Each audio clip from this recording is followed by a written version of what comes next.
You see how perishable are the riches of this world. There is nothing solid but virtue, and the happiness of seeing Cunegonde once more. I grant all you say, said Cacambo, but we have still 2 sheep remaining, with more treasure than the King of Spain will ever have. And I see a town which I take to be Suriname, belonging to the Dutch. We are at the end of all our troubles, and at the beginning of happiness. As they drew near the town, they saw a Negro stretched upon the ground, with only one moiety of his clothes, that is, of his blue linen drawers. The poor man had lost his left leg and his right hand. Good God, said Candide in Dutch, what art thou doing here, friend, in that shocking condition? I'm waiting for my master, Mynheer van der Linde, the famous merchant, answered the Negro. Was it Mynheer van der Linde, said Candide, that treated thee thus? Yes, sir, said the Negro. It is the custom. They give us a pair of linen drawers for our whole garment twice a year. When we work at the sugar canes and the mill snatches hold of a finger, they cut off the hand. And when we attempt to run away, they cut off the leg. Both cases have happened to me. This is the price at which you eat sugar in Europe. Yet when my mother sold me for 10 patagons on the coast of Guinea, she said to me, my dear child, bless our fetishes, adore them forever, for they will make thee live happily. Thou hast the honor of being the slave of our lords, the whites, which is making the fortune of thy father and mother. Alas, I know not whether I have made their fortunes. This I know, that they have not made mine. Dogs, monkeys, and parrots are 1,000 times less wretched than I. The Dutch fetishes who have converted me declare every Sunday that we are all of us children of Adam, blacks as well as whites. I am not a genealogist, but if these preachers tell truth, we are all second cousins. Now you must agree that it is impossible to treat one's relations in a more barbarous manner. Oh, Pangloss, cried Candide, thou hadst not guessed at this abomination. It is the end. I must at last renounce thy optimism. What is this optimism? Said Cacambo. Alas, said Candide, it is the madness of maintaining that everything is right when it is wrong. Looking at the Negro, he shed tears, and weeping he entered Suriname.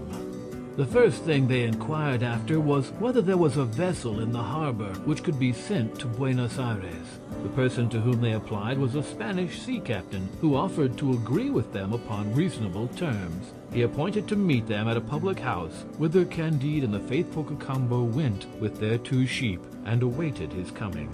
Candide, who had his heart upon his lips, told the Spaniard all his adventures, and avowed that he intended to elope with Miss Cunegonde. But I will take care not to carry you to Buenos Aires, said the seaman. I should be hanged, and so would you. The fair Cunegonde is my lord's favorite mistress. This was a thunderclap for Candide. He wept for a long while. At last he drew Cacambo aside. Here, my dear friend, said he to him, this thou must do. We have, each of us in his pocket, 5 or 6 millions in diamonds. You are more clever than I. You must go and bring Miss Cunegonde from Buenos Aires. If the governor makes any difficulty, give him 1,000,000. If he will not relinquish her, give him 2. As you have not killed an inquisitor, they will have no suspicion of you.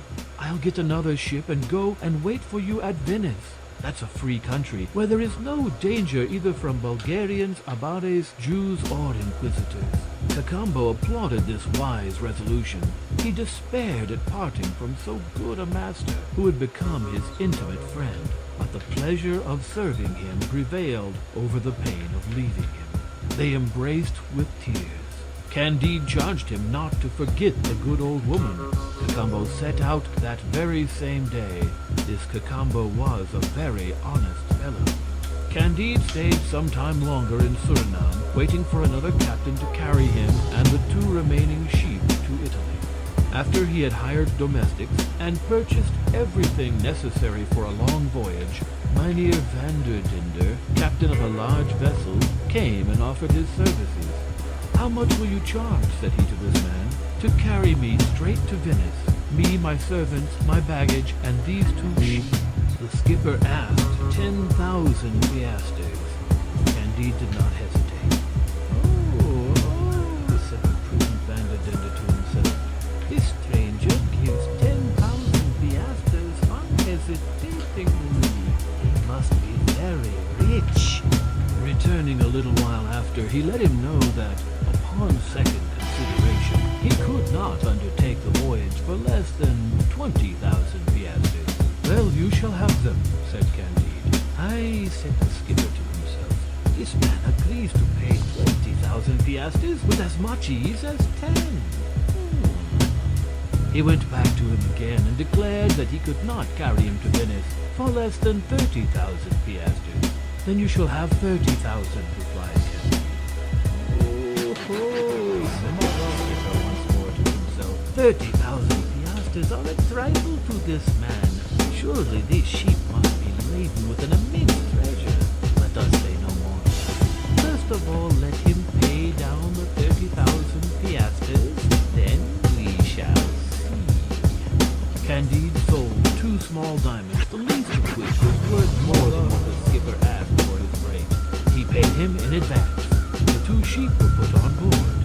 Candide followed in a little boat to join the vessel in the roads.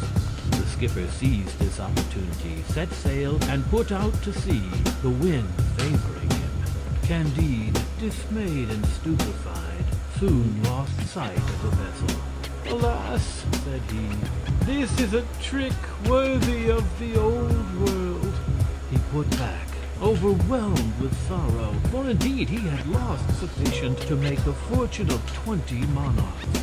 He waited upon the Dutch magistrate, and in his distress he knocked over loudly at the door.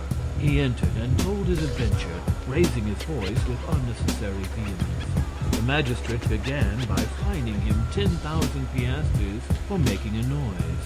Then he listened patiently, promised to examine into his affair at the skipper's return, and ordered him to pay 10,000 piastres for the expense of the hearing. This drove Candide to despair. He had indeed endured misfortunes 1,000 times worse. The coolness of the magistrate and of the skipper who had robbed him roused his choler and flung him into a deep melancholy. The villainy of mankind presented itself before his imagination in all its